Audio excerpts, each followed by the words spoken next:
Living a life in full is a conversation you always wanted to have with that person who gave an amazing TED Talk, or the author of one of your favorite books, or that inspirational Olympian you always wanted to know more about. It's graduate-level conversations with those making a difference in the world and in the lives of others. This show brings you new ideas and approaches so that you can live a life in full.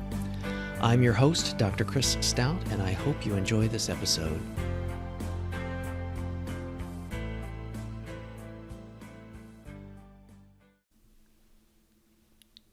This episode is sponsored by our new video course, How to Publish in the New Millennium, from scientific journals to bestsellers. It's an asynchronous course offering, so you can watch it when it's convenient for your schedule. It's based on 8 video lessons and provides 3 hours of material with new concepts, stories, and examples, and it includes several attempts at humor. You'll learn about the best ways to submit a manuscript to a peer-reviewed journal, the mechanics of book contracting, what publishers are looking for, how to evaluate and negotiate a contract, royalties, advances, copyright, and ownership, why to never first submit a manuscript to a publisher, when you need an agent and when you don't, and the differences between publishers.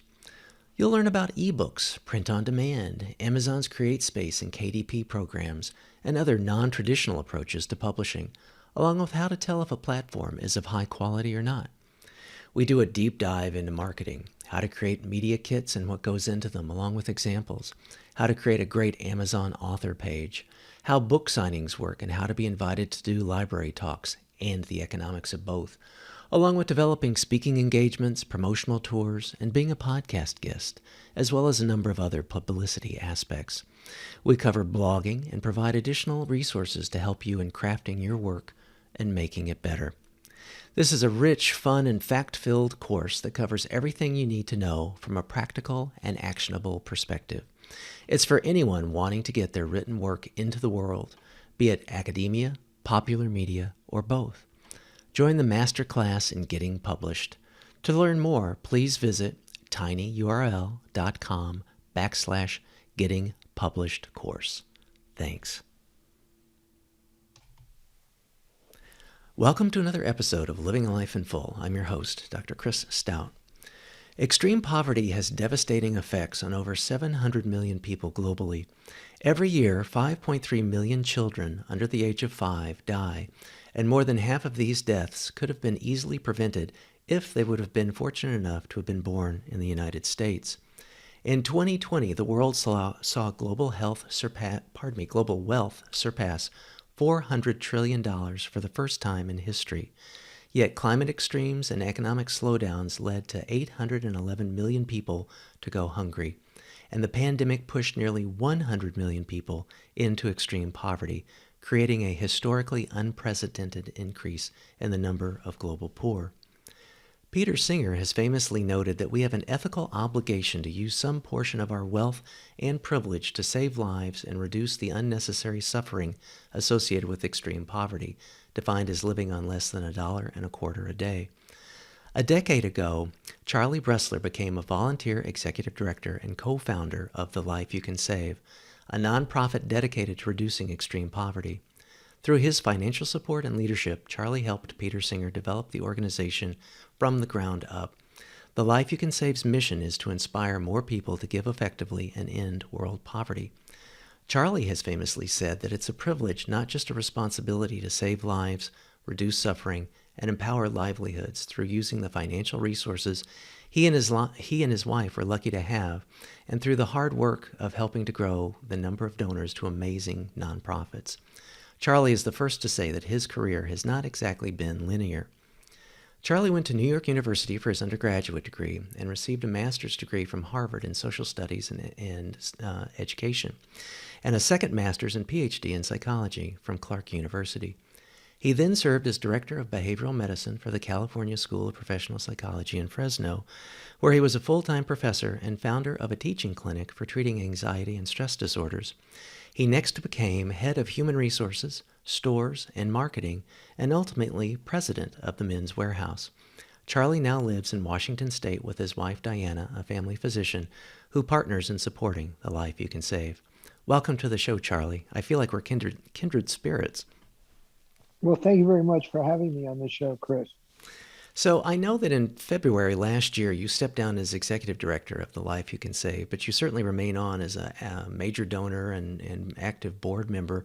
But to start off, could you tell us how you transitioned from psychology professor to president of Men's Warehouse and then on to executive director of The Life You Can Save? Sure. It was really what seems in retrospect like an accident and probably a fortunate accident. What happened is my Diane and I were in Fresno with our two young children, um, and we decided that we didn't want to raise our children in Fresno, California. For those of you who are listening who don't know, it's over 100 degrees Fahrenheit most days for 4 months a year. And they're really, unless you drive an hour or an hour and a half, you're really hard pressed to be in really interesting nature, which was very important to us. Mm-hmm. So Diane and I decided that we would move to the Bay Area. And since she's a family doctor, a female family doctor, even in those days, it wasn't very hard for her to get a job. And I had decided that wasn't likely to get a tenure line job at one of the major universities in the Bay Area that I might want to teach in because I hadn't been really focused on publishing a lot of research. And so I was thinking that I would probably start an anxiety and stress disorders clinic for a psychiatric hospital that had recruited me to do that in the Bay Area when an old childhood friend, George Zimmer, asked if I would consider joining the Men's Warehouse to start a training program. And I was like, I'd never thought about being in business before. And I said, gee, George, I guess I would. I mean, I'm not that anxious to start another anxiety clinic. So if you would pay me more than I was going to make at the anxiety clinic, given how expensive it is to live in the Bay Area, I would consider doing that. I didn't really think beyond that. I just said yes. And so that's how I got started at the Men's Warehouse. Wow. And then, how long was your tenure there? Because it sounds like you certainly moved on up the ranks, clear up to being president of that. What period was that? So I started the training program in 1993, and I first had responsibilities for the human resource department, which in those days had an emphasis on employee relations. Mm. It was a newly public company and had really did not have really a significant employee relations department, even though it had a very rich culture as a baseline. And so uh, one thing led to another, and eventually I became head of stores and head of marketing, and as you said, president. So in 2008, so that was 15 years later, I was president, and I had been president for 3 years. And I decided that I better do something more consistent with my values than selling suits and making money for shareholders. And so I made the hard decision to go into George's office and say that I no longer wanted to be uh, at the Men's Warehouse, that I didn't want to be at the next CEO. And it was a little bit disruptive since I was slated to be the next CEO.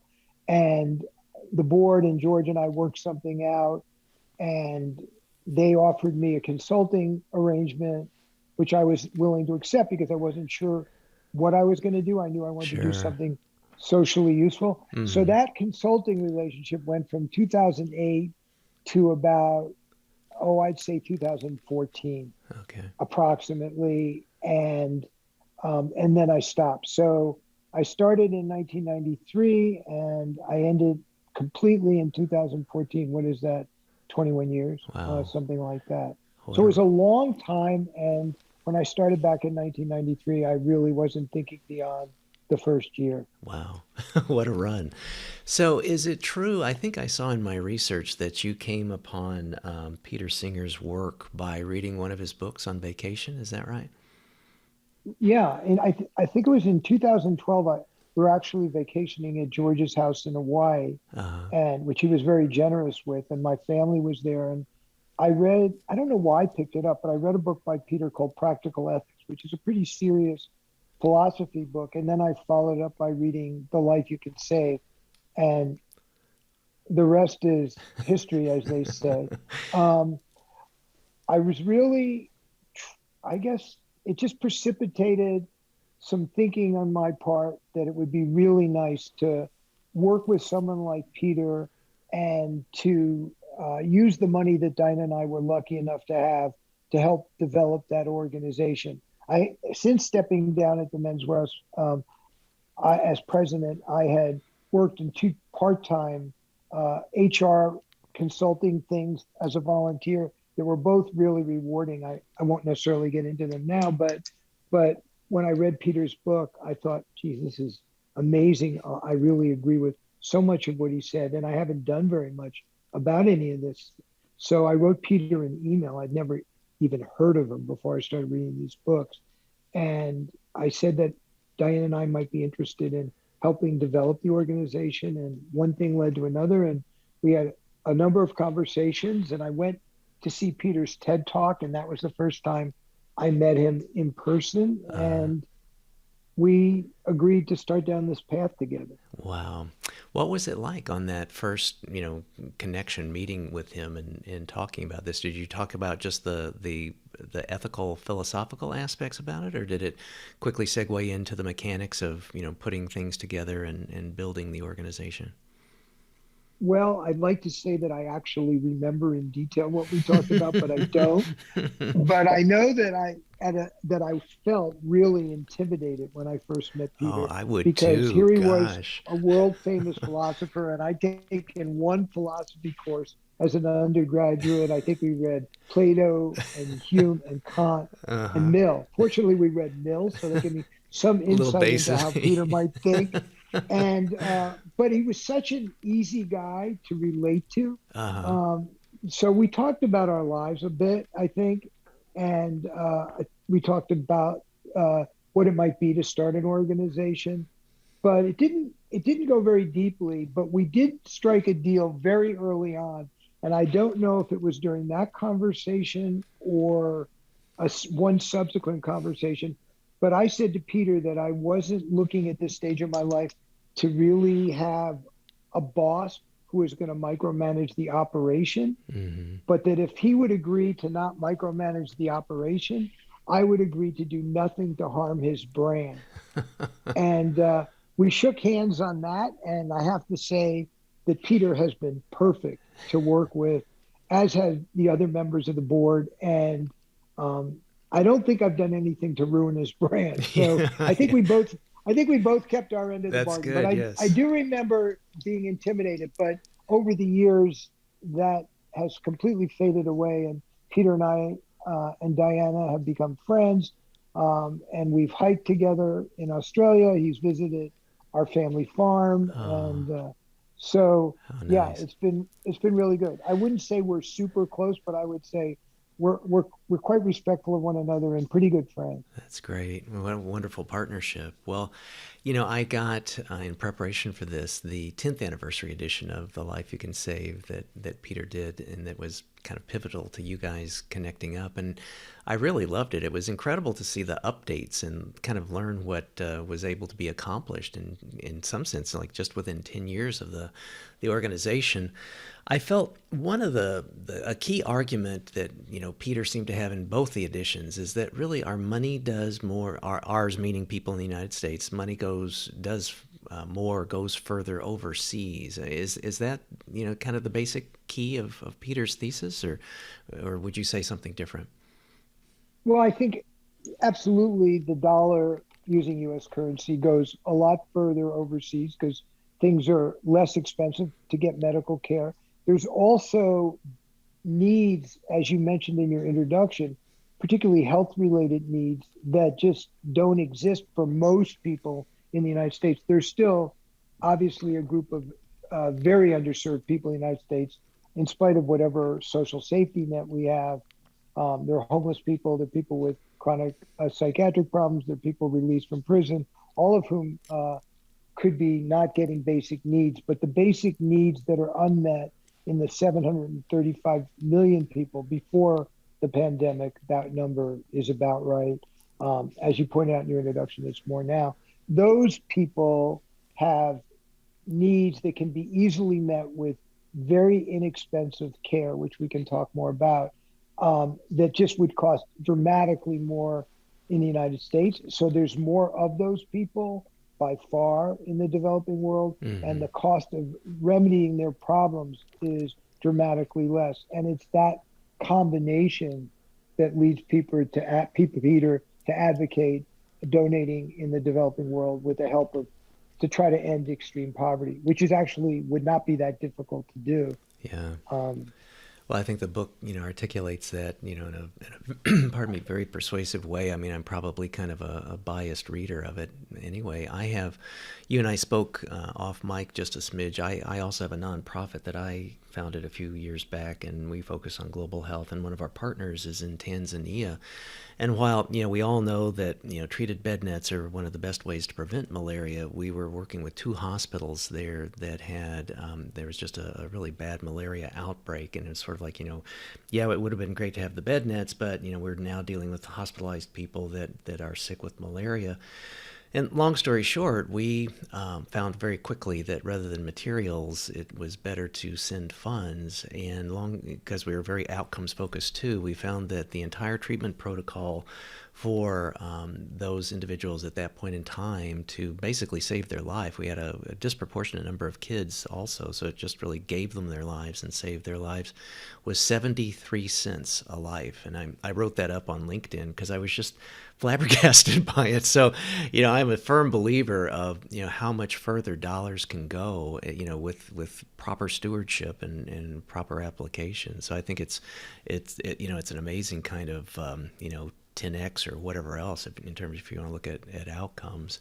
I guess part of it too, there's the kind of the cliche of, charity begins at home. And I don't know if that, is meant to be that we should just, donate, locally or whatever. But I think it's a very persuasive argument that, the global reach and global aspect, does, provide for people that probably don't have those safety nets. And is that all part of it as well too, from your perspective? yeah, I mean, it's a fact that only about 6% of US philanthropic dollars go overseas. And there's an amazing amount of money that's given in the United States. It's about almost $300 billion given by individuals every year. But most of that money goes to people who are in their own communities and Mm-hmm. or who to organizations that compel the person because a friend asks them to give to that organization, or they have a relative that died of heart disease or cancer. There are all kinds of immediate pulls on people's philanthropic dollars. There's also the churches and synagogues that Right. people give to that capture a lot of philanthropic dollars. And I think it's just emotionally a lot more compelling to give locally, where you might even see the benefit Yeah. immediately of what you're doing, or at least you can imagine the benefit because, for example, you know what it's like to have to go through chemotherapy, or you know what it's like to have heart disease, or any of the other kinds of places that people give money. The cost effectiveness of those donations, as you point out, is very small compared to giving, say, to a child or a pregnant woman who has malaria that can be cured relatively easily and that are most vulnerable to that disease. But it's very hard to feel the same impact of a donation to somebody that far away. Yeah. So I do think that people want to give locally. And one of the things that the Life You Can Save is doing is trying to get people to understand the value of splitting their donations. Although many of us give all of our money overseas, we don't expect people to just all of a sudden go from giving all of it locally to all of it overseas. But we do think that maybe people would consider diversifying their giving more. Mm-hmm. That's good. And I want to get into some of those examples too that the book highlights. I think are very poignant. In the preface, Peter says, "quote At a minimum, I hope this book will persuade you that there is something deeply askew with our widely accepted views about what it is to live a good life." And this is kind of where I think he starts to talk about the moral aspects and our ethical obligations. Can you kind of, for our listeners, maybe couch that in the context of like how to live a morally good life in the concept of being helpful to others in need? Well, it's very funny to tell people how to live a morally good life. I think it's easier for Peter, who is exemplary and who also is a ethicist and a philosopher and has an extremely well worked out Hmm. consequentialist utilitarian perspective. But I can personalize it. And I think for me, you set an idea of what would be an excellent life or almost a perfect life, what it would mean to be what kind of community member, what kind of parent, what kind of spouse, what kind of friend, and all the way to your obligations to society and the world in terms of your carbon footprint, your giving to help people through philanthropy or charitable giving. And in what works for me is to get a sense of what it would be to live a perfect life. And whether you put it in secular terms or you put it in religious terms and you're trying to emulate Christ or Buddha or whomever, I think having a concept of perfection or what it would be to really be doing the most is helpful. But Hmm. know that you're always going to fall short of that in every area, both as a spouse, as a parent, as a community member, etc., and as a charitable giver. But to say to yourself, it's not okay just to do what I've been doing. I have to do better than that. Hmm. And I have to improve myself. So I'm a believer, maybe because I didn't start from being necessarily the greatest person in the world, but I'm a big believer in what we call in sports personal best and really trying to improve incrementally each month or each year in all of the areas that it's really important to live a good life. And I think I've mentioned a number of them.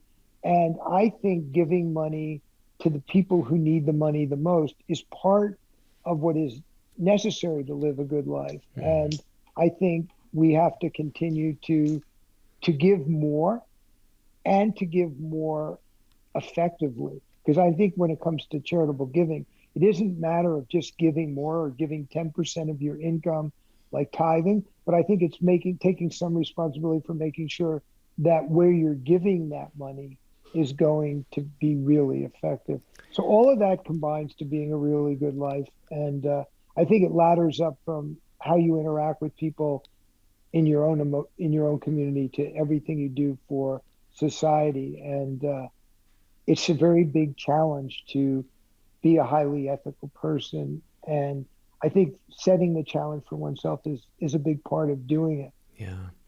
I think it's very, a good point, a good aspirational kind of aspect. And I think your operationalization of the aspects of the book into being the nonprofit of the life you can save it kind of is a helpful step in that move towards effective altruism and being able to know that, we've already kind of established the baseline that our dollars can maybe do more, go further in resource poor areas outside of the United States. And I think the other aspect then sort of the question that begets is, well, how do I pick what's, kind of what's out there? And you've talked about I've seen, excerpts from things that you've written and said on the website too about developing a different way to give. And I guess the Life You Can Save as an organization is a way to do that. It's a collection of vetted nonprofits that the organization has selected and curated. Can you share with our audience that aren't familiar yet with the organization and with the website how those nonprofits are selected and how you curate them? So the when I got to start working with Peter, he had a number of nonprofits that over the years he had decided, based on his conversations with a number of researchers, that were highly effective. And so we had a set group. Shortly after we became a formal nonprofit, we found a panel of experts, we called it. Peter was one of them, but there were three others who were well versed in charity selection. And so we didn't try to emulate GiveWell's primary research because they were doing an excellent job of doing the primary research. Mm-hmm. But we believed that their scope was too narrow, that we needed more causes and more charities to offer. Mm-hmm. So our panel of experts looked at other organizations and took charities from other places like Impact Matters, um, Founders Pledge, etc. And recently, we've changed the process from an outsourced panel of experts to an in-house charity evaluation team.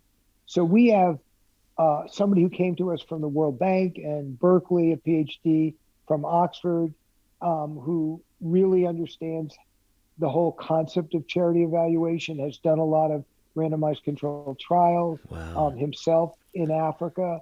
And he has a woman who works with him who worked in a health department in the United States who's a data expert. Mm-hmm. And so the two of them have taken over the responsibility for actively curating more charities and grouping, as will happen this year, grouping charities into cause funds, if you will, Mm-hmm. that will be actively managed by them. And we hope to grow that charity evaluation team over the years so we can do more curated research for specific individuals who want it, who may be considering very large donations. So we're doing it differently than GiveWell because we want a broader cause network, as I said, Mm-hmm. and a larger number of charities, but we still want to carefully curate these charities to make sure that there's maximum impact. That's great. It is so helpful to have that kind of, whatever offsetting of that for people that really know how to do those kinds of evaluations and to, in some sense, really, kind of make it easier. One of the ethos of our nonprofit was to say that it shouldn't be so hard for us to do humanitarian work or to do global health work, that kind of thing. And it also, with you guys, it shouldn't be so hard to select, have to figure out what are the right metrics and what are the right outcomes and what's, the right structure of the entity and the ethics of the people running it and stuff. You really kind of take that out and make it so much easier for people to use. And we'll put Yeah, this in the show notes too. The link to your website is just superb. So our model is that we want to make smart giving simple. It's that's crazy that it's great. easier to find a place to stay in France or Seattle, Washington, than it is to know where to donate your money to. And that's we think that's that right. most people spend more time researching where to go out to dinner Yeah. than they do on where to give their money.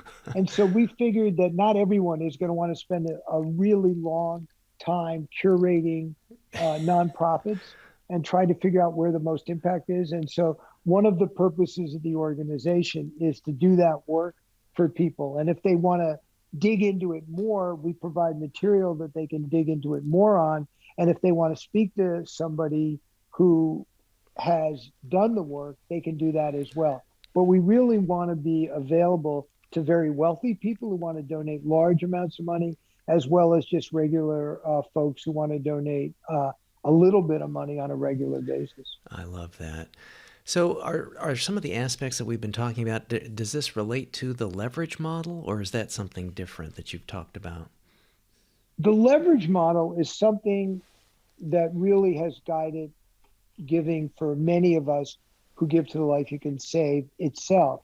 So our primary mission is to spread Peter's book and the word about effective giving to as many tens of thousands, hundreds of thousands, or millions of people possible. Mm-hmm. But we also want to raise a large amount of money for our recommended nonprofits, not just spread the word. And the way to do that, we believe, is to grow the expertise in marketing, fundraising, and partnerships at the Life You Can Save itself. So what we are trying to do is get particularly large donors to donate to the Life You Can Save's operation to Mm-hmm. scale our operation. And the leverage model refers to the number of dollars we spend on the operation itself compared to the number of dollars we raise for our recommended charity. So, for example, we estimate, and it is an estimation, it's not an exact science, but we estimate that over the last 3 years, for every dollar we spent on the Life You Can Save itself, we've raised $17 for our Wow. recommended nonprofit. So Wow. what we believe is, let's say we can find these wealthy people, which is one of my goals one of the ways I spend my time, because we want to get regular donors, but we want to get high net worth donors to be able to see the value in growing the Life You Can Save itself, Mm-hmm. so we can raise more money for our nonprofits. Let's just say 3 years from now, we were to spend, I'm just going to pick a number. I'm not going to pick the actual number in our 3 year plan, but let me just pick a number um, of $10 million. I know that sounds like an awful lot of money for an organization to spend, Mm-hmm. but remember, at the Men's Warehouse, I had a $90 million a year marketing budget. And so I know Wow. how to spend money. I'm really good at spending money. I don't like to spend it that much on myself, but I really know how to spend money to market Uh-huh. and to grow things. Wow. And so if let's just say we had a $10 million budget, say in 2024, Mm-hmm. our expectation or hope would be that with that $10 million, we would raise $170 million for our recommended nonprofits. And that's what we refer to as the leverage. The leverage is $1 becomes $17. That's great. Well, and you know what that reminds me of is in the book, Peter talks about the overhead myth. And I remember reading about, like thinking about, oh gosh, and you, I mean, you're not only a donor, you were a volunteer, executive director of the organization as well. So I mean, you certainly kept the overhead low with that. But for people that haven't yet read the book or maybe aren't familiar with this concept of the overhead myth and Peter's philosophy of wanting to end the overhead myth, can you speak to that? Yeah, I think Charity Navigator was really one of the places where people first learned about the overhead myth, or they didn't learn about it as a myth, but they started looking at organizations' overhead. And we want to look at the organization's impact. So let me go back to the corporate world. Although there's a lot of emphasis on how much people pay their CEOs or their executives, the real thing that shareholders care most about is the growth of the shareholder value, or the growth of the stock that they hold. They care about the profitability. Mm-hmm. They don't care about the $90 million we spent at the Men's Warehouse on marketing. They care about how much profit the company was getting, and that how that translated into the growth of their own personal stock. And so, translated into the nonprofit world, we are less concerned about how much we spend than the impact of what we spend. So you could have an organization that spends very, very little money on overhead, but doesn't really have very much impact. Whereas you could have an organization that spends, I'm just using the example of the Life You Can Save, if we can raise the money 3 years from now, $10 million, which is a lot of money, but has the impact of giving $170 million or raising $170 million for nonprofits. So somebody wants to ask Peter if he would ever pay an executive director $300,000. And Peter's answer surprised people, because Peter's never made anywhere close to that amount of money. And Uh, I was making no money as uh, executive director. But his answer was, well, it depends on how much money that executive director could raise as a mm-hmm. function of his or her being there for these nonprofits, how many books could be distributed. So they would be looking at the marginal impact of that executive director over somebody who did the job who might not be as creative or talented. So that's what we mean by the overhead myth. Don't just look at the overhead of an organization. What we really want to focus is on the impact of the organization. I love that. That's really, I've seen that as well too. I mean, even, like you and I probably, if we go into the bowels of the budget of the American Psychological Association as a nonprofit, professional organization, it's a similar kind of thing that you want to have good leadership. And if you want to have good leadership in the nonprofit area, you need to be at least somewhat, competitive with the for-profit arena. One of the things I really want to, there's two big things I really have wanted to pick your brain about, and this is the first one. A lot of the book, and I certainly get it, is on reducing extreme poverty. And it seems to me, and maybe this is my, lens that I look at the world through, but it seems like a lot of the reasons for that is to then be focused on provision of healthcare services. There's story after story and data point after data point of impact on these kinds of things with, vision restoration and proper nutrition, et cetera, that can, be helpful in, whatever, cholera and dysentery, et cetera.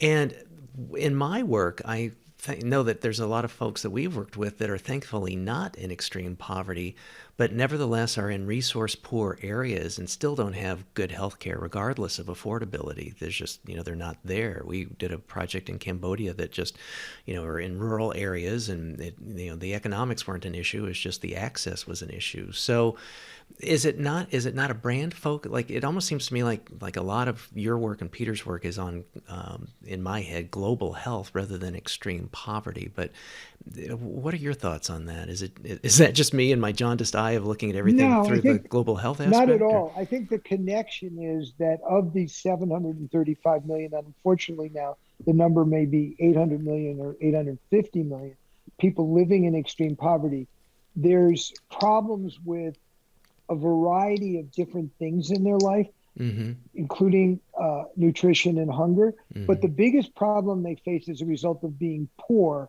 is its effect on their health, and particularly the health of children under 5 years old and pregnant women. Mm-hmm. So by reducing extreme poverty, you improve the health of the people who are living at such a low income level, or by improving their health, you also can help lift them out of extreme poverty. But the easiest interventions by far are the ones that provide health care where access, as you point out, and medications as well, and surgeries as well, to people who generally can benefit from them because they're treatable illnesses, but they don't normally have treatment. Gotcha. So I think there's a huge overlap if you did a Venn diagram Mm-hmm. between health problems and people living in extreme poverty, and of course that's true of sanitation, nutrition as well. But all of the sort of the final common pathway, if you will, to use a medical expression, of poverty is poor health. Yeah, got it. Okay, good. That is super helpful. So I can't remember if it was the book or the research for this conversation with you, but I saw that Peter had done some work or presented, I presume, at World Economic Forum. And years ago, I had opportunities to be there. I met Mohammed Yunus, who people probably recognize his name as being the founder of the Grameen Bank. And he and I talked a lot about social entrepreneurship. Kind of, this is 25 years ago, and that was kind of a new thing, and it really seemed to be, hold promise. Is there an overlap with our Venn diagram to that, with like microfinance vis-a-vis poverty alleviation, or what are your thoughts on that?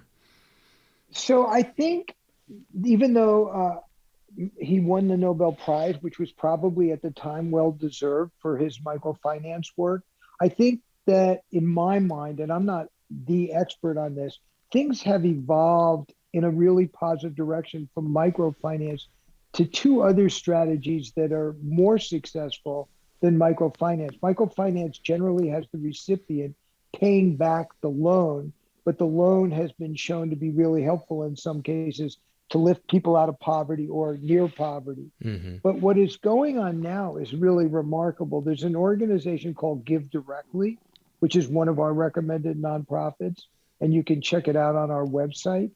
And what they have shown through really rigorous research is that if you give people money directly with no requirement that they pay it back, all kinds of great things happen. And people think, what are you talking about? If you give people money, they're going to waste it. Like the husband, maybe not the wife, but the husband's going to go out and buy cigarettes or beer or whatever. But in fact, what the research shows, and this is very rigorous research, the research shows that people use this money by and large in an extremely wise way. For example, one of the things that they do is they immediately replace a thatched roof with a metal roof. You think, well, that's why is that important? Well, it's important not only because it keeps their house dry, but they keep a lot of their food and is stored inside their house, and it keeps it from spoiling. And there are all kinds of things that people do with this money in Mm-hmm. terms of buying an animal, buying seed. And the research, which people can read, shows that it's really effective. Just give people the money. And what's amazing about Give Directly is that these cash transfers can scale. So we could go from giving any amount of money away, and and then you can give it to more and more communities around the developing world, and it can be transferred through providing people with a simple mobile device to get the money. And so Give Directly has really, I think, is an evolution from microfinance to something even better, with a Hmm. lot of research to support it. And then there is another group of organizations that's exemplified by Village Enterprise, where they put women in, and that's also available on our website to look at. They put women in groups of three, and they can start businesses. And these women are given the money, so they're given a cash transfer.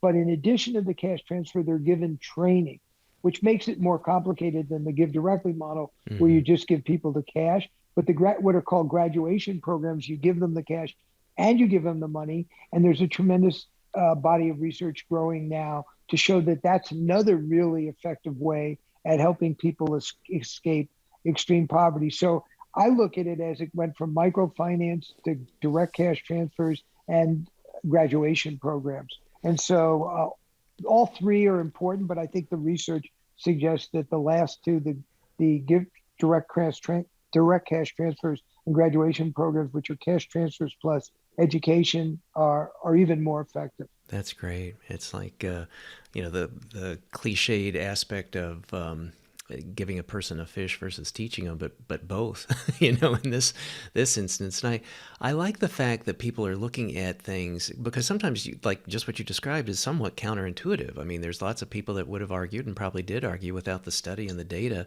to say that, oh, like you said, they're just going to spend it on cigarettes and beer, and it's going to be a big waste. So I think having those empirical, studies, and even where you can do randomized controlled trials, I think is huge. One of the things I want to get your opinion on this. Actually, isn't the second one. I guess maybe I have two and a half. But in the book, Peter takes William Easterly's perspective of William's book, The White Man's Burden, about large versus small institutions. And when we were putting together our nonprofit, I was really sort of impacted. Maybe it's just timing of the book coming out was similar, but people that aren't familiar with that book, was that basically Easterly was pointing out that smaller NGOs and nonprofits are a little better than lumbering large institutions like the World Bank or the UN. And I did a gig with the UN for a year, so I'm not biased, against them per se. But I know that also in the book and in your work, that Oxfam and many other sort of like-sized NGOs to Oxfam, they're not huge, they're not World Bank, are endorsed by the Life You Can Save. So do you have feelings or perspectives on, the largesse of institutions that become so big that, a lot of their funding goes to support themselves? I get what you're saying, like, well, if they 17 exit, to what the cost is, who cares? But do you have feelings about that, of the smaller ones or versus the Goliaths, or what's your perspective?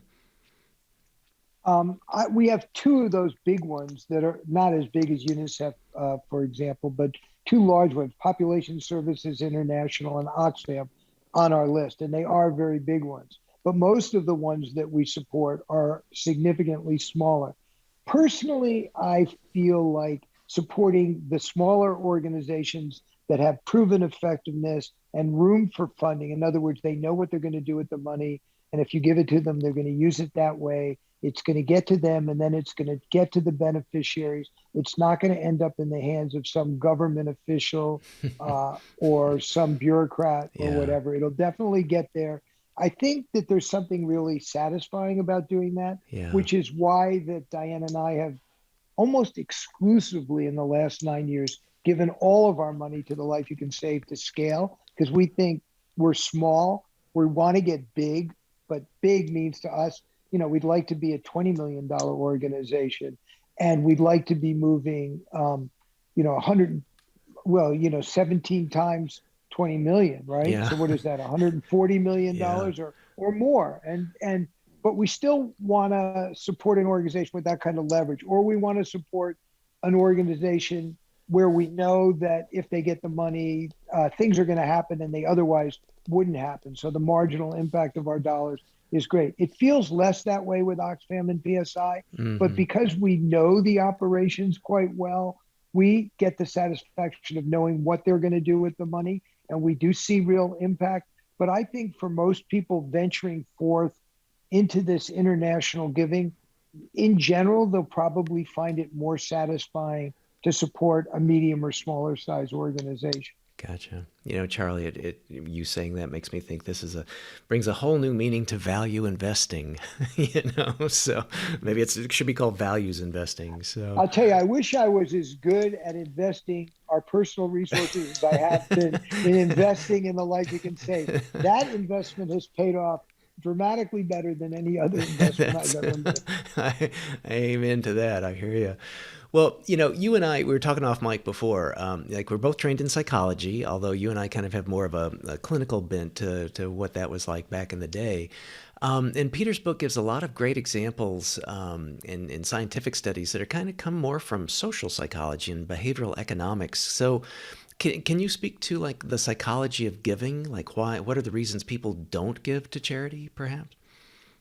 Well, that's a great question. And I wish I could rattle more of it off. By the way, my primary training, or at least equally, was in social psychology, not clinical Oh, okay. psychology. All My right. dissertation director was a social psychologist, not a clinical psychologist. So that's just it's not Okay, really good, very good. important. But a lot of the research I did was more of a social psychological than a clinical bent. Where I got involved clinically after graduate school was in the treatment of a couple of specific anxiety disorders. But in general, my focus was more social Okay. than clinical in a lot of ways. At the Men's Warehouse, the training program, I guess you could say, was built on Bandura's self-efficacy research, and I think in a lot of ways people think of that as social psychological. Nice. Um, Well, that tees you up. so That tees you up well. Then that helps give I me was greater very clarity. lucky. That's good. Yeah, no, I was lucky to study with Jim Laird. Without getting into this at Clark, he was in many ways the father that I never had, and he just died recently, but he was just an amazing mentor to me, and I feel like all the work I've done subsequently benefited Wow. from the work I did with him.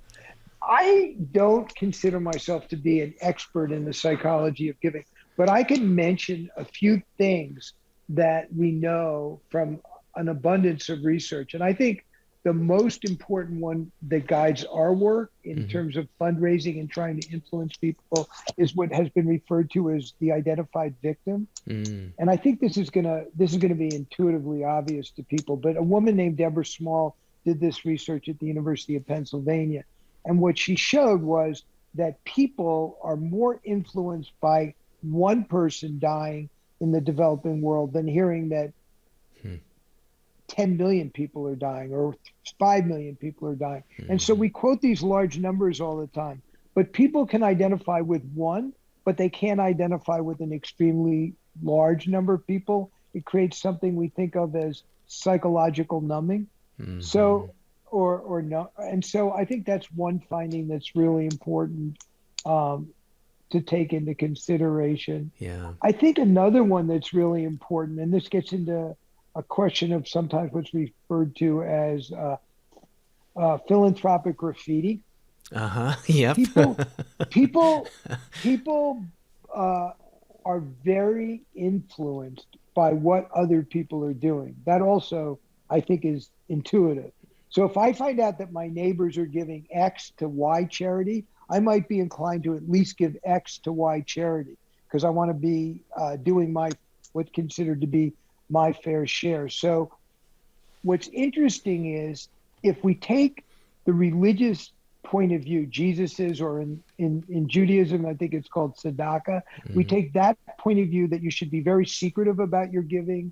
You shouldn't try to get your name on a building, or you shouldn't brag about how much money you've given to the life you can save, because it's arrogant and it's just self-promoting. And what Peter points out in the book, and I think is really true of human beings, is that may be that the motive is not the best motive in the world, but aren't we much more worried about the impact of their giving than the motive for their giving?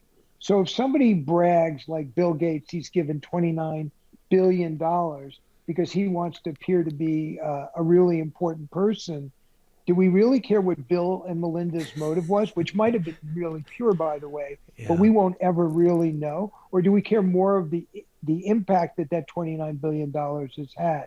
And so I think that, yes, somebody might want to put their name on a building and they might want to do it for the wrong reasons, but is that an impactful donation? Now, I don't think putting your name on a building at Harvard, like when people call me from Harvard, I just want to hang up the phone because I'm not really interested in giving money to Harvard as Uh-huh. as somebody who graduated, but from the graduate school. But I do think that I can understand why people might want to promote their giving. But the best reason to promote your giving is it might encourage people to give similarly. Yeah. And so the concept of philosophical graffiti, which sort of flies in the face of Jesus's admonition to be private in your giving and to not be promoting yourself, I think is another interesting finding. I think the most interesting thing is also intuitively obvious. We like to give where we can see the impact, Mm-hmm. and we don't like to give where we can imagine that it has no impact at all. Like if we give far away, maybe the money doesn't get there, it's et cetera, et cetera. Or I can't really identify with a 4-year-old child in Africa dying of diarrhea, but I can identify with a 4-year-old homeless child in the United States, Yeah. or in my local community, even better. So those are some of the uh, things that I've learned um, about giving, but there is a lot in Peter's book about it. Yeah, I really like that. I mean, he really, it's sort of funny.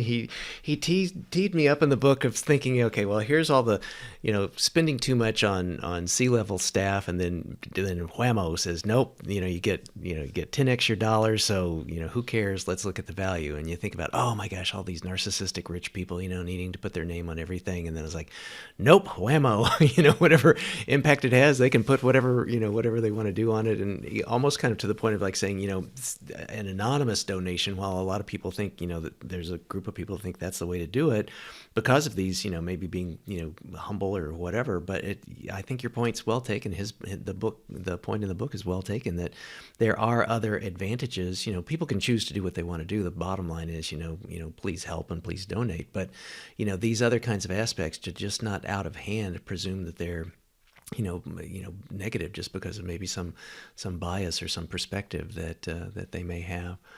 So It's taken me and Peter a lot of effort to convince my wife to be public in how much money she has donated to the Life You Can Save. She is an extremely modest person. If you ask her where she went to school, she'll tell you she went to school in Boston. She won't tell you she went to Harvard. She'll never tell you she went to Harvard. You'd have to actually pry it out of her. And so since she started giving away a significant percentage of the money that we've earned, it's been really hard for her to be public about it. But I think wow, Peter has come a long way towards convincing her that whether she likes it or not, there's value in her doing it. that's So good. she's been reluctant, but she's starting to get more willing to do it. But it is really hard for people, particularly people who want to be very modest, to Yeah. be open about their giving. Yeah. Well, it gets all to that. We'll get to it in just a second, but all the different pledges, the the founders pledge and the pledge 1% and those kinds of things too. But I want to circle back to that. I also just want to say, I don't want to get us off on a tangent, but in the doing the research for your book, I also came across another group. I think you may be familiar with them. I'm not sure. Called 80,000 Hours. Do you know that organization? Yes, I do. I know the head of it, Ben Todd. I met Yeah. with him I when I first got started in this way Okay. back when. I just got his book, honest to goodness, I think Saturday, and I'm just chomping at the bit to get into it. But it's to me, superficially, just before I get into it, seems like there's a group. I have two adult children that are not happy with their current job situations, and I've referred them to it right off the bat in the website as well. So, do you feel like we've been talking about, being kind of the moral, ethical aspects of, donating and contributing. I think we've been primarily focusing on money rather than, talent or labor. But from the employment side, do you have thoughts or feelings about what the direction is? Is this an optimistic direction that people maybe want to not just be involved with donating, but also have these kinds of aspects vis-a-vis their career? Yeah, I think there's two very different ways of looking at it. One is something that Peter and Ben would refer to as earning to give. Uh-huh. So there's a guy named Matt Wagi who was a graduate student of Peter's, who decided, even though he's an effective altruist, he decided that he would become uh, an investment person, make lots of money, and give a very high percentage of the money he makes each year to charity. And the logic there is that Matt is very talented. I mean, he went to Princeton, he's super smart. Um, and the logic is that if he took a job, say as executive director of a nonprofit, he would do it really well. Mm-hmm. But if he didn't take that job, the person who would take that job instead of Matt would have done it also very well, but would never have had the capacity necessarily to make all the money that Matt can make. So Matt goes in and decides, okay, I'm not going to take a job as an executive director of a nonprofit. What I'm going to do is do a job that's reasonably satisfying to me because it's intellectually challenged, and then give most of my money away. And that's what Matt does. And I'm just using him as an example of earning to give. Mm-hmm. And then there's another group of people that think that their biggest impact would be on becoming a member of a team or the executive director of a particular nonprofit, because either they don't want to earn to give because they couldn't stand the career where they'd make a lot of money, or they don't think they have the talent or the particular skills to make a lot of money. Mm-hmm. And so they think their biggest impact would come from actually working in a nonprofit. When I decided to stop making money and work with Peter in the development of the life you can save, I don't know that I went back and thought, okay, I could either continue to make money and give it away, or I could take over the life you can save as a volunteer and help it grow. That would be more impact. But in retrospect, I think I knew, without having to like wake up one morning and think about it consciously, that I could have a bigger impact taking an organization that nobody at that time wanted to contribute to or run and trying to grow it, than just continue to consult, say, with the Men's Browse and make a fair amount of money, or I don't mean fair in the sense that I deserved it, but fair in the sense that it was quite a lot of money, Mm-hmm. and give it away. And so I feel like in my case, I'm doing something that has the largest marginal impact for me.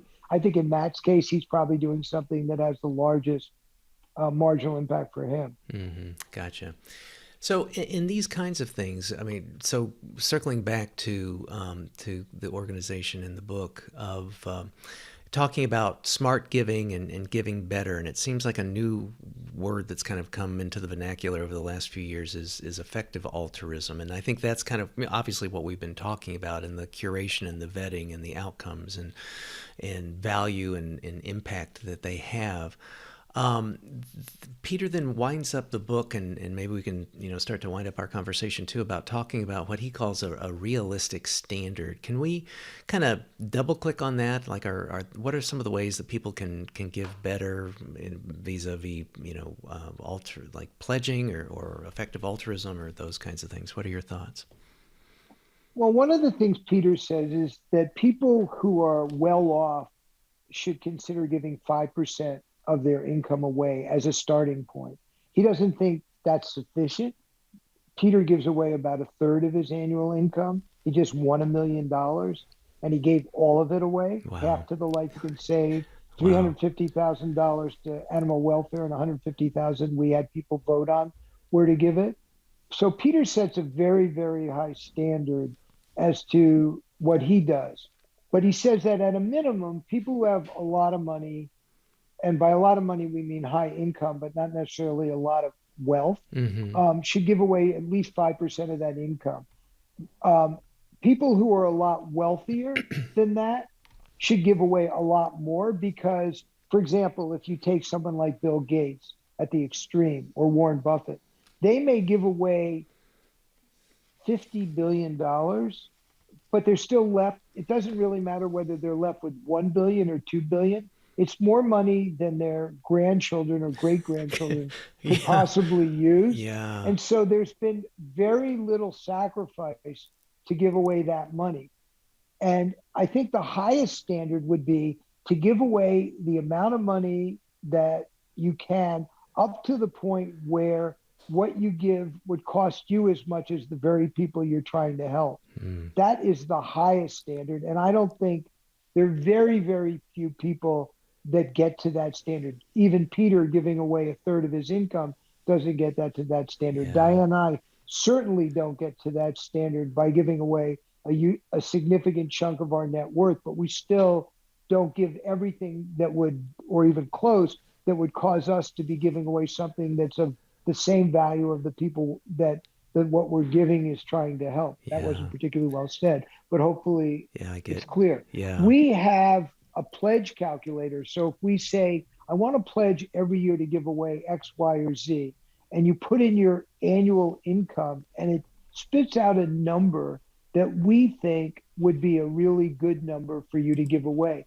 It's not reaching the highest standard, but for wealthy people, it can reach a third of their income, Mm-hmm. which when you think about it, if you're making a lot of money and you give away a third of your income, you still have more money than you should be able to spend unless you're buying Rembrandts or something. Right. Yeah. So, Yeah. there really is a lot of different standards, but I believe that people should do more research about where to give it. I think our website provides people a really good start for doing that research if they're giving internationally, and they should try to give away more than they've given in the past till they reach a standard that they can maintain, and then they can continue to challenge themselves as their life circumstances change, and they may have more money they can give away, or they're less concerned about college for their children or retirement. So Mm-hmm.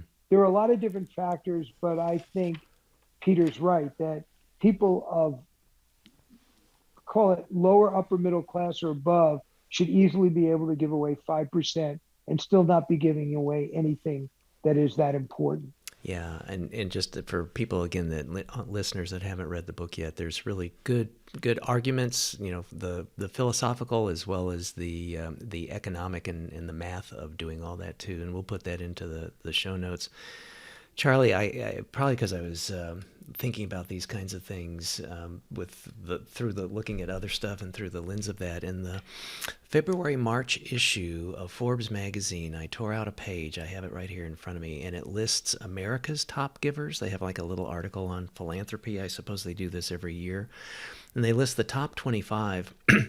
And all of it, most of them, probably 20 of the 25 are familiar names. It's Dell, it's Bloomberg, it's McKinsey Scott, it's Soros, etc., which is great. I'm making zero criticisms about any of this, but one of the things that really stood out to me, the way that they set this little table up, was that they list the person's net worth and then they list the person's lifetime giving. Have you seen this? Did you No. see? Okay, it'll blow your socks off because so everything's all kind of like exactly what you were just kind of saying. It's sort of like the income or whatever else. So everybody's like still a billionaire. They're like the lowest one on the thing here. Someone's given away 1.39 billion and they're still worth 4.18 billion, and that's number 25 on the list. But there's one person on here where the math just punched me in the nose. And there's a guy named Charles, he goes by Chuck Feeney, and he gave away $8 billion, but his current net worth is under $2 million. And I did a double take because you don't see any million on this table, Right. And so I looked him up, and he and his wife, he's, I think, in his early 90s now, he and his wife are living in a modest apartment. You can Google it and see it on Wikipedia or wherever. I think out east somewhere in a 2-bedroom apartment, and he has given away over $8 billion, and he lives, comfortably still. Who could, $2 million isn't bad to live on, But I was just in particularly impressed with that, you know, that to have given more than what your currently, your current net worth is, I think is really back to that aspirational kind of aspect of, yes, it can be done, and here's a fellow who's done it and is, very happy about being able to do that, and he's not, he's not peacocking about it, but that's just kind of what he's done. So anyway, there's great role models like you and like Peter and like Chuck Feeney who have been able to do these kinds of things. I just in terms of my own personal situation, Diane and I have given away a nice chunk of our personal wealth, Uh huh. but I want to point out that we live really nicely. We don't. We have two cars. One of them's a Volvo, a new Volvo. I Uh mean, huh. pretty new Volvo. Uh So huh. it also eats a lot of gas, which is not so great. And we go on nice vacations before COVID. Since COVID, I haven't been on an airplane. Uh huh. Um, but we definitely have scaled back our lifestyle relative to people in our wealth or income bracket. But we still don't feel like we've given away nearly everything that we should, and we are aspiring to do better, but we don't reach the kind of high standard of a Chuck Feeney. And I think the reason I mention that is A, I want to be transparent, but B, I want people to feel like you can give away if you're lucky enough to have made money, and even if you have made not what Diane and I have made, but you've made pretty nice money. You still, if you examine your spending and your giving, you could probably give away a lot more than you have if you give it effectively, and you could probably give it away without having to sacrifice anything that would be of such value that you would miss it horribly. Yeah.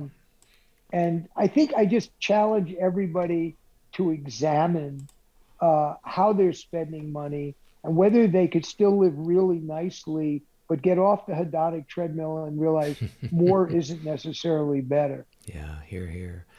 Yeah, we've kind of ourselves tried to do that. I mean, we're works in progress. My wife and I, we've downsized, and when we moved from our last house, everything from that house fit into like one car space of a garage stall, and we donated and gave away, everything else. And, we've really tried to do that. I think, again, the book and seeing what you've done and personally and seeing what you've done, professionally through the organization, are great models and great inspirations. And we'll put some of that those examples and things in the show notes as well. I guess if you have time, I just have my final other big question that I want to ask you is that I do feel very strongly about this. I wouldn't have started a nonprofit. I wouldn't do the work that I've done. We did a book on global health, et cetera, et cetera, et cetera. But is there a shorthand way to kind of communicate this philosophy to someone that's totally naive to it, a stranger to it? Like, I'm at the proverbial, cookout or cocktail party, or I'm on a run and I hardly have any oxygen, but I want to tell somebody, about you and about your work, kind of a thing. Is there a, like, how can you influence someone? And again, I don't want to be proselytizing about it at all, but I mean, just to kind of say, here's an approach of a lifestyle where it's important from an ethical perspective, that I've adopted, that some others have adopted, to do this. Is there a sound bite or a few sentence way to kind of get people's interest and get them interested then in learning more, or perhaps having that as something that they might want to explore themselves?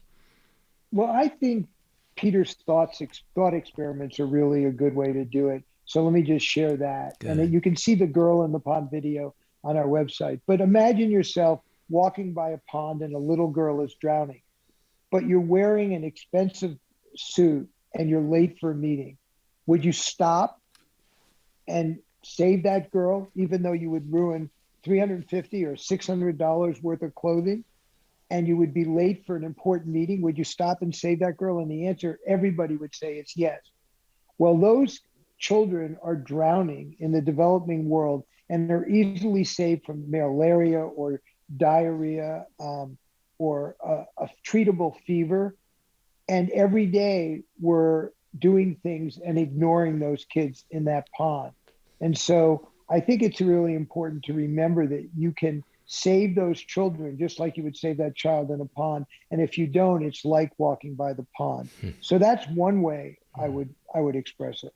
That's good. I really like that. That is, And then the other thought experiment that I think is really interesting, because what if that person then says, but I do my fair share, I give away more than the people I know. You could say, well, what if you were walking by that pond and there were 10 kids in that pond and there were 10 adults around and you went in and you saved one kid, but when you looked around, there was all the adults were gone, but there were still 5 kids drowning. You'd done your shift, fair share. Would you go in and save the other 5? And the answer, of course, is yes. So maybe we need to consider doing more than our fair share, because unfortunately, there are a lot of people who walk by that pond and aren't doing anything. that's good. So those are ideas that Peter came up with that he discusses in the book. And I just want to say, when you look at the show notes or you look at the website, that you please get in touch with me if you want to consider a different way of giving. And I hope that our website will allow you to do that. And for those of you that might want to join me and Diana in supporting the scaling of the organization so that we can raise a budget of 10 million and move 170 million or more, I really invite you to get in touch with me if you want to consider being part of that team of people to really grow and scale this organization and use your philanthropic dollars that way. That is great, Charlie, and maybe that's a good place for us to wrap up. What a conversation! You are such an inspiration in the work that you've done in the organization and collaboration with Peter. What are the best ways then for people to learn more? I know people can get a free copy of the book. They can listen to an They can audio get version. So if you go to our website, you can get a free ebook and download it. You can get a free audiobook that's read by celebrities like Kristen Bell, Stephen Fry, Paul Simon, each reading a chapter. Peter Singer. I actually read the afterword about my own experience. Fortunately for our listeners, it was quite short. I think it was the shortest chapter. It was good. It was good, Charlie. I heard it. I think, well, you're one of 3 people that have listened to it, so I appreciate that. But anyway, I think, so I think downloading the book, if you're considering spreading the word in your community and you want paperbacks, you can get in touch with me and we can get you some free paperbacks. Or if you want to make a donation for the paperbacks, you can. The paperbacks cost us about $2.30. So we give them to people who are sincerely wanting to spread the word through paperbacks. Getting in touch with me directly at the email charlie@thelifeyoucansave.org, which will be on the show notes, is another way to really follow up. So all of those are really good ways, but I encourage you to download the book, share the book, get paperbacks, share the paperback, but we will get you those if you want them. We're really looking for people to help, and I think my passion at this stage, now that I've turned the running of the day-to-day organization over to Rickard Vikstrom and Stacy Black, is to really find those people that really want to help us scale the organization and in 10 years be moving over $1 billion a year to these recommended nonprofits or more. So I hope some of you will want to join in, and I hope the rest of you will consider diversifying your giving and giving more, but even more importantly, giving more effectively. Hear, hear.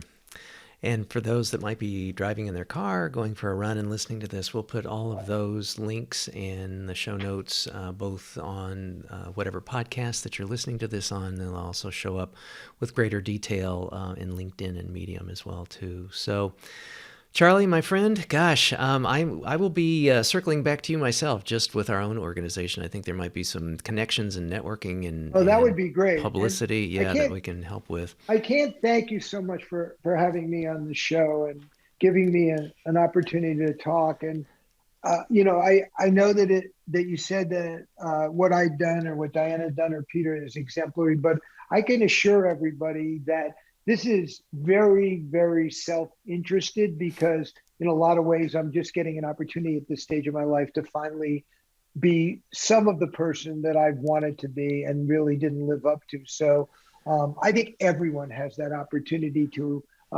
really participate in saving people's lives in a world where it feels incredibly hopeless sometimes. We Yeah. have the pandemic, we have the war that is going on in the Ukraine. We have all these things that feel out of our control. And I think one of the things that Diana and I really appreciate when we're not taking care of our grandchildren, which we can directly impact, we have the ability to save lives and improve livelihoods in the developing world, in spite of all the horrible stuff that's going on in the world. And it's not a drop in the bucket, it's a meaningful thing. Yeah, here, here. We are all citizens of the world and related to everyone. So, well, thank you, Charlie. I am looking forward to what comes next. This has been a great opportunity, and I really appreciate you making the time today, my friend. Well, thank you, Chris. Thanks, everybody, for taking the time to listen.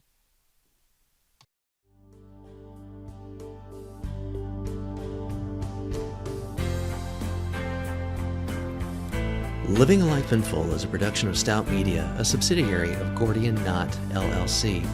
Assistant producer, Gracie Wong. Music, Dan O'Brien. Executive producer and host, Dr. Chris Stout. To learn more, stop by our website, A Life in Full, for show notes. And please recommend us to your friends and subscribe on your favorite platform. And as for the obligatory disclaimer, this podcast is for general information uses only and does not constitute the practice of psychology, medicine, nutrition, or other professional healthcare services, including the giving of medical or psychological advice. No doctor-patient relationship is formed. Lastly, and perhaps most importantly, I take conflicts of interest seriously. For all of my disclosures as well as show notes, please see livingalifeinfull.org/podcast and my LinkedIn profile. Thanks, and until next time.